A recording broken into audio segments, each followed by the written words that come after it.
What's up everybody, blessed be, my name is Manon and you are watching Witch in the Working, where we will be discussing all things witchy in and around, throughout and about, above, below, and beyond. Please visit me on my other platforms as well, including Facebook, Instagram, and Patreon, all links down in the description below. The full script to this video and most of the others is available on my Patreon account for download, desired to build your own Witch in the Working Book of Shadows. The mystical and often misunderstood world of Wicca, a modern pagan witchcraft religion, has captured the spiritual and cultural imagination of thousands around the world. At the very essence of this movement stands an unwavering figure, Gerald Gardner, whose influence and contributions has molded Wicca into what it is today. So many of us who practice British Traditional Witchcraft or Wicca never tend to look at the roots of their path. When they do, they ultimately trace their search back to Gerald Gardner because, let's be real, most everything you see on the bookshelves today that has anything to do with witchcraft or Wicca follows the same format repeatedly again and again as that which Gerald put out to the masses. The ritual, ideas, beliefs, and practices can be decorated any which way you please, but the actual cake, the foundation of it all, is always pretty much the same at its core. Everyone casts a circle, everyone calls to quarters, everyone has an altar, everyone uses tools, everyone wears a robe or works skyclad, etc., etc., etc. But did you ever wonder about prior to Gardner? Where did he get his ideas to recreate this system that has stood the test of time for decades now? This video aims to delve into the root of witchcraft and its evolution into modern day Wicca, with a specific focus on Gerald Gardner's role in this transformation and where he received his inspirations from to resurrect and recreate what has become so popular today. What was before Gardner? Let's get into it and roll intro.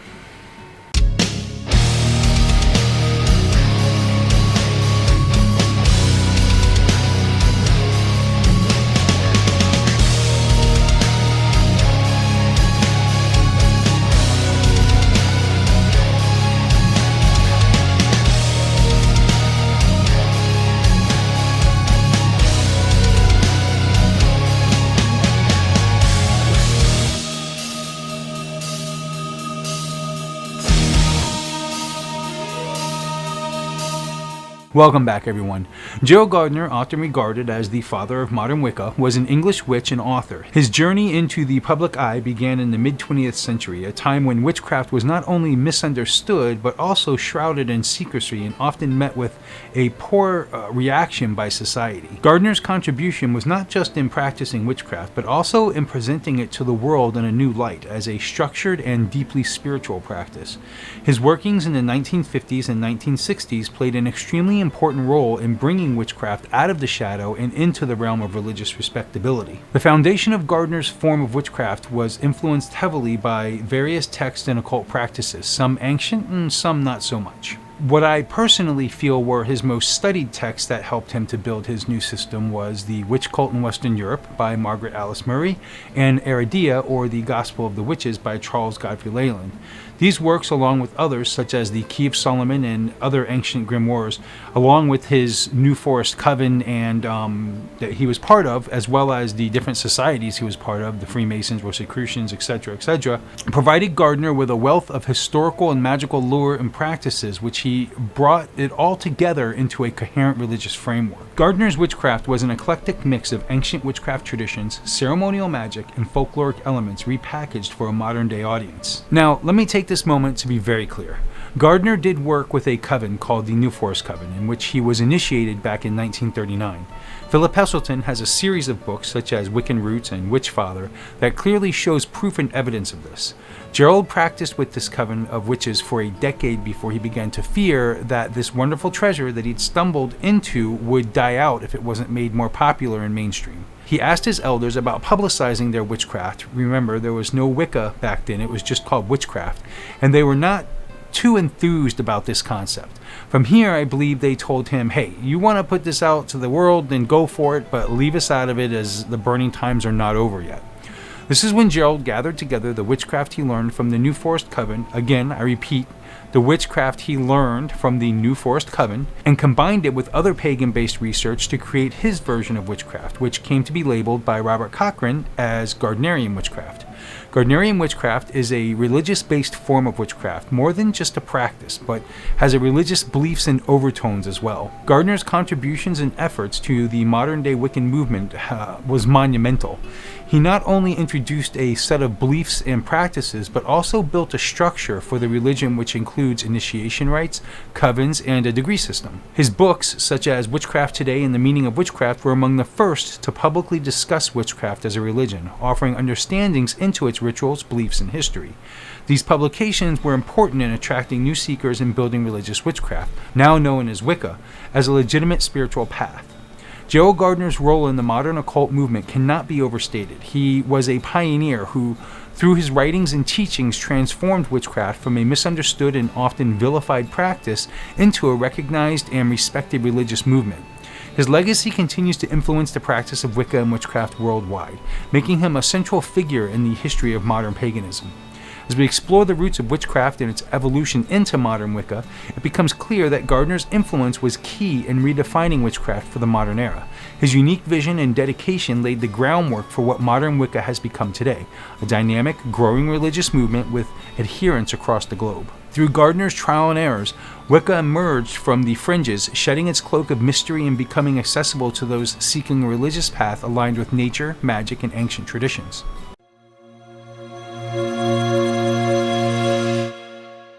The story of witchcraft is as old as human civilization itself, with its roots dug deep in the ancient world. Early humans, awed and mystified by the forces of nature, often sought to understand and try to control or influence these energies. This was the first stirrings of the many forms of witchcraft, practices that mixed the spiritual with the natural world. In ancient societies such as Egypt, Greece, and Rome, witchcraft was often seen as a part of everyday life, with spells and magic used for healing, protection, and divination, to name just a few things. However, as time moved on, the views of witchcraft began to change significantly, especially in medieval Europe. The early Christian church initially tolerated traditional pagan practices, but as Christianity spread, anything deemed as non-Christian, including witchcraft, began to be viewed with suspicion and blasphemy. This time period acknowledged the development of witchcraft from a pagan practice into something seen as inherently evil and of the devil. The infamous witch hunts and trials, particularly from the 15th to the 18th century, show us the atrocities of this dark period. Thousands of people, predominantly women, were accused of witchcraft and faced severe persecution and execution. Some estimates even pushed these figures into the millions. The Renaissance period brought a renewed interest in the mystical, including alchemy and the occult, which slightly softened the harsh hammer on witchcraft. However, it wasn't until the Age of Enlightenment in the 17th and 18th centuries that a significant shift occurred. This era, emphasizing reason and scientific thought, led to a decline in the belief in witches' supernatural powers and a decrease in witch trials and executions. Along came the 19th century, which witnessed a resurrection of interest in witchcraft, part of the broader romantic movement that celebrated the mysterious and esoteric. This period saw a reimagining of witchcraft, not as malevolent sorcery, but as a wise nature-based practice. It was during this time frame that the image of the witch as a wise woman or healer began to reemerge, laying the groundwork for the modern views of witchcraft. Throughout the centuries, people's understandings of witchcraft have varied tremendously. In ancient times, it was often respected and feared, seen as foundational piece of the spiritual and natural world. The medieval era, however, marked a significant shift, with witchcraft becoming associated with heresy and evil. This view stuck around for centuries, leading to widespread fear and persecution of innocent people. It was only in the more recent centuries that views began to alter, paving the way for the modern understanding of witchcraft as a spiritual practice that honors nature and celebrates ancient wisdom and rituals. The history of witchcraft before the 20th century is a maze of changing perceptions and practices. From its ancient roots as a respected part of spiritual life to a period of vilification and finally to a renaissance of sorts in modern times, witchcraft's journey shows us the ever-changing human understanding of spirituality, nature, and the mystical. This juicy historical background sets the stage for the welcoming of modern Wicca, a movement that would draw from these varied pasts to create something new and everlasting.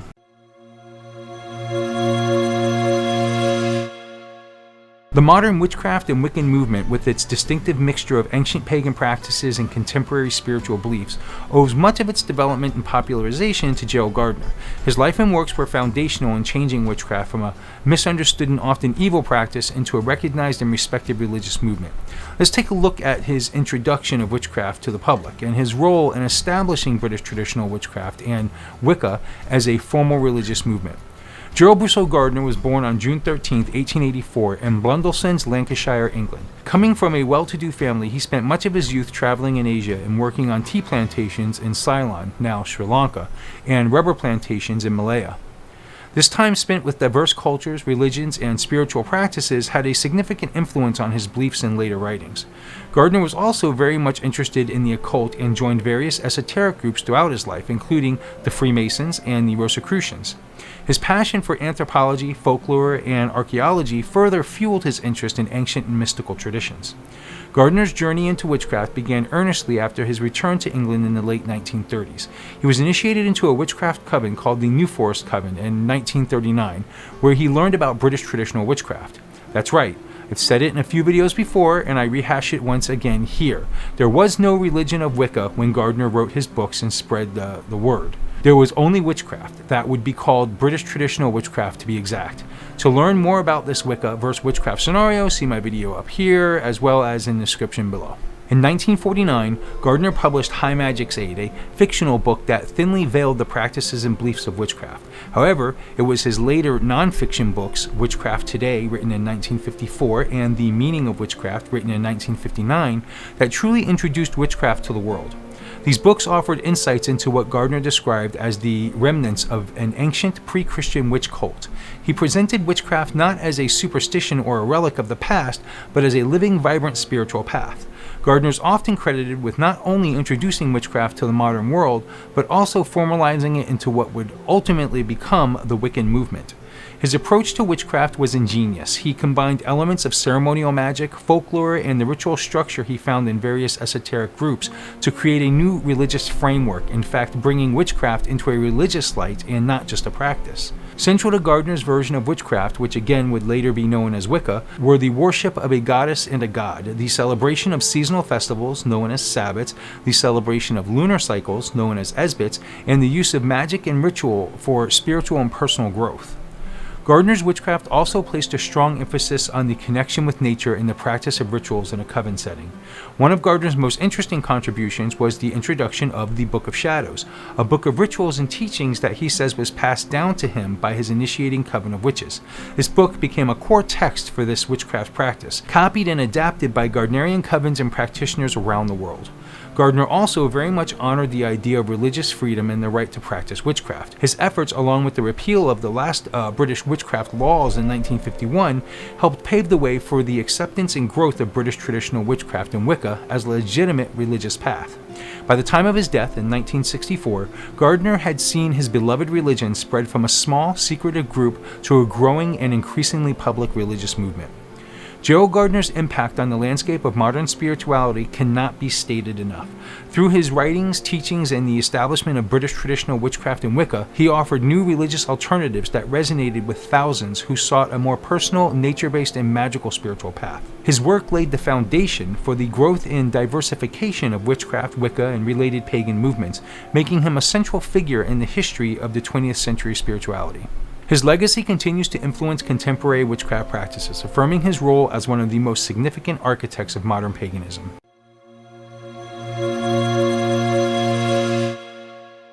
The development of modern Wicca and BTW by Gerald Gardner was not an isolated occurrence, but rather a bringing together of various historical and occult influences. Key to this were three significant works: The Witch Cult in Western Europe by Margaret Alice Murray, Eridia, or the Gospel of the Witches by Charles Godfrey Leland, and the Key of Solomon, among other magical texts. Each played a crucial role in shaping Gardner's vision and the practices of witchcraft. Published in 1921, Margaret Alice Murray's The Witch Cult in Western Europe presented a controversial theory that witchcraft was a pre-Christian pagan religion that had survived persecution over the centuries.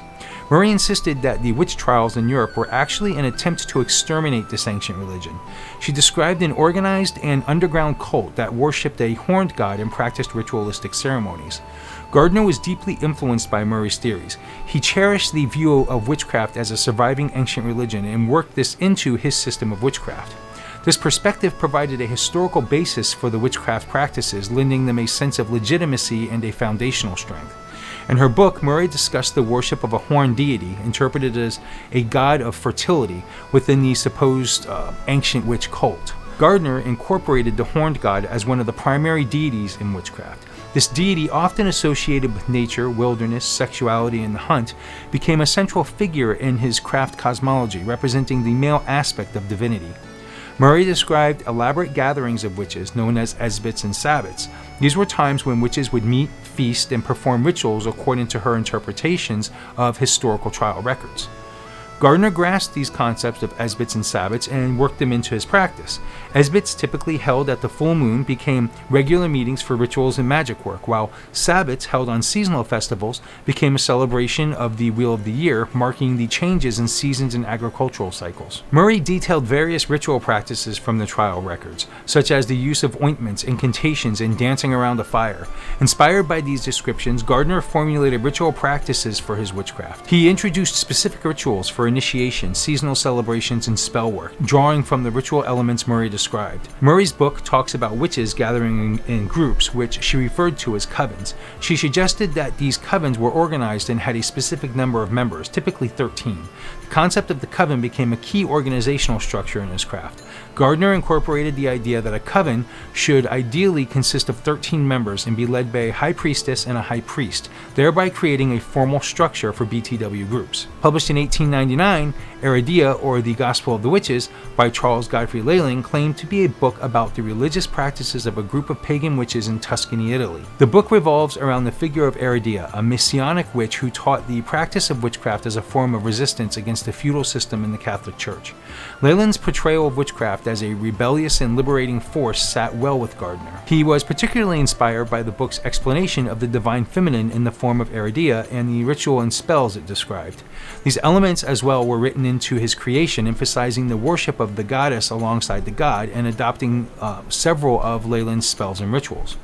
In Heredia, the central figure is Heredia, a powerful witch and the daughter of the goddess Diana.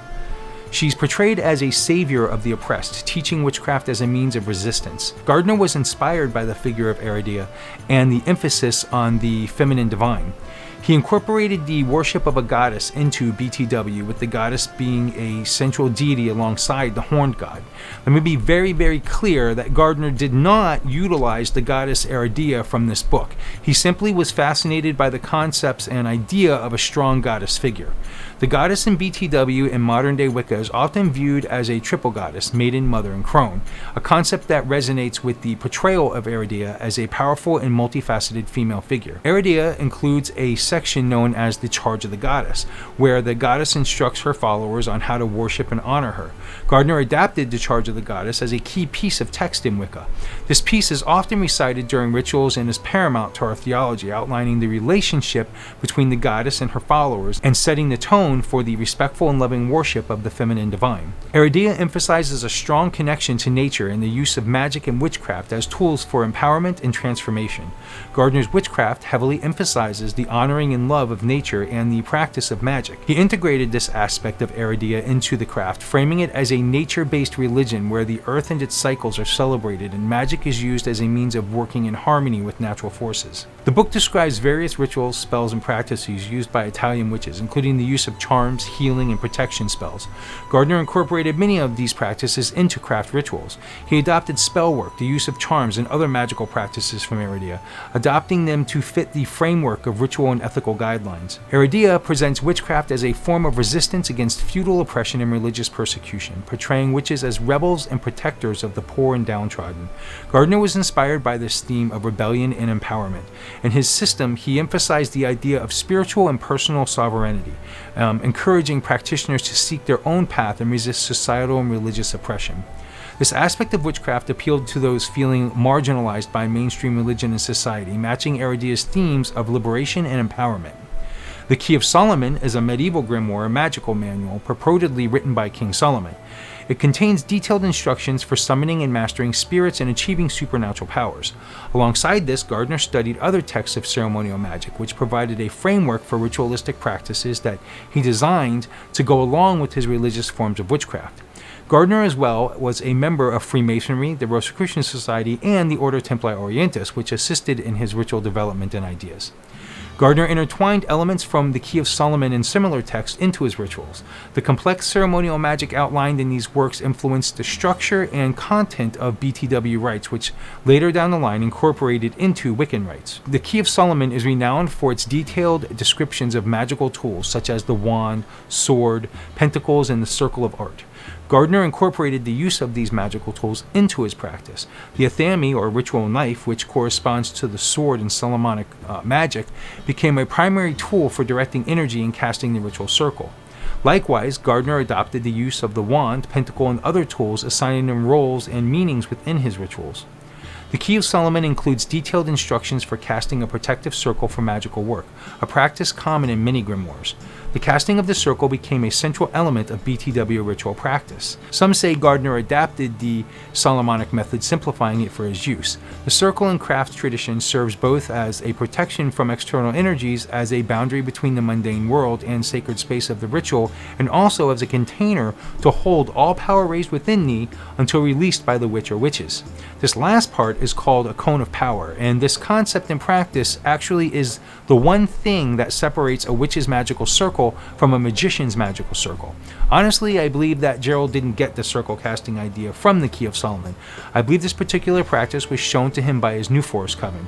Reason is, he even mentions in one of his books that when he was explained to by his coven this third reason for the circle, he knew then that he was working and a part of something that wasn't just created overnight or put together haphazard. Grimoires often involve the invocation of spiritual entities, including the elements or cardinal directions, each associated with different powers and attributes. Gardner integrated the practice of calling the four quarters, north earth, east air, south fire, and west water, into his rituals. This practice serves to balance the energies within the ritual space and align the practitioners with the forces of nature. The texts like the Key of Solomon are rich in incantations, invocations, and conjurations used to summon and command spiritual entities. While Wicca and BTW do not typically involve summoning spirits in the manner of traditional ceremonial magic, Gardner adapted the language and structure of these invocations for his rituals. These adapted incantations are used to invoke the god and goddess, to bless and consecrate magical tools, and to mark the beginning and end of rituals, for instance. Gerald's creation of Gardnerian witchcraft was most likely influenced by a blend of academic theories, folklore, and ceremonial magic. The witch cult in Western Europe provided a historical context. Aridia added a mythical narrative and a focus on the divine feminine, while the Key of Solomon and similar texts and his activity with numerous esoteric groups contributed to the ritualistic and ceremonial aspects. This amalgamation of sources and influences allowed Gardner to craft a coherent and appealing religious framework, which resonated with many and laid the foundation for modern witchcraft and Wicca.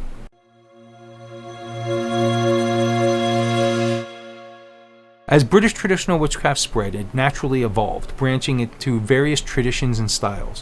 While some groups remained close to Gardner's original teachings, often referred to as Gardnerian witchcraft, others developed new traditions. For example, Alexandrian witchcraft, founded by Alexanders, incorporated more ceremonial magic and Kabbalistic elements. Dianic Wicca, founded by Susanna Budapest, focused more on the feminine divine and feminist principles. These variations highlighted how moldable and inclusive this spirituality can be, allowing practitioners to tailor their beliefs and practices to personal and cultural definitions. This diversity also led to the development of eclectic or solitary practices, where individuals create their unique blend of practices, sometimes incorporating elements from other spiritual paths as well. Gardner's work significantly impacted modern-day witchcraft, providing a structured yet flexible framework for modern practitioners. His emphasis on duotheistic worship, ritual magic, and the connection to nature has become staples in many contemporary pagan practices. Moreover, his approach to creating a cohesive system with its own myths, rituals, and ethics offered a model for how ancient pagan practices could be reconstructed in a modern world. Gardner's influence extends beyond the bounds of BTW and Wicca, impacting broader neo-pagan and witchcraft movements. His vision of an organized, nature-based religion influenced the views and practice of witchcraft, recreating it from a misunderstood and often maligned practice to a respected spiritual path. This has been contributed to the growing acceptance and understanding of alternative spiritualities in mainstream cultures.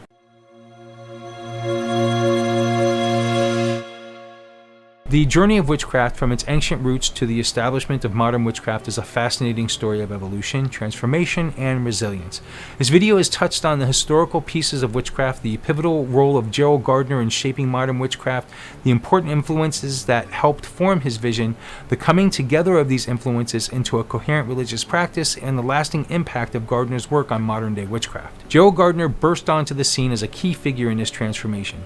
By joining together the historical theories of Margaret Alice Murray, the folkloric elements of Charles Godfrey Leland's work, and the ceremonial aspects of texts like the Key of Solomon, Gardner crafted his witchcraft into a distinct, organized religion.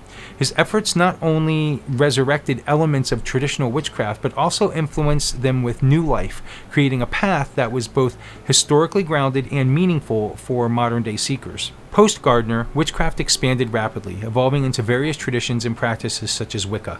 This evolution highlighted the adaptability of his craft, allowing it to resonate with diverse groups globally. Gardner's foundational work provided a template, but the path of British traditional witchcraft and Wicca has been marked by continuous growth and change, reflecting the dynamic nature of this spiritual practice. The transformation of Gardner's witchcraft into modern Wicca is proof of the never-ending journey for spiritual meaning and connection with the natural world.